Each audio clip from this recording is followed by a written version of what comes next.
তই বাৰু ইমান অবুজ কিয় হৈছে কচোন? এই ইটুস্মি মই অকণ মাজতে সোমাইছোঁ। আপুনি অকণ বাহিৰলৈ যাব নেকি? কিয়? তাৰ লগত মোৰ ইম্পৰ্টেণ্ট কথা এটা আছে। কি কথা? নহয় গ'লে ভাল লাগে আৰু পাতি ঠেচ টু ঠেচ।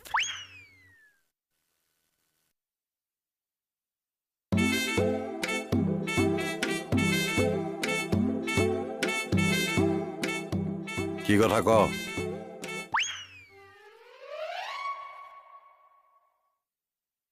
আগৰ কথা চেপাত আছিল, এতিয়া কথা চেপাত।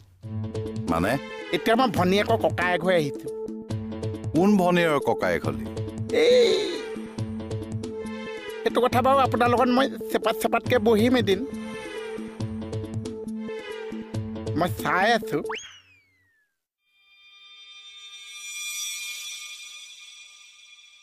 বাৰু মুচন্দি লাভ নাছে।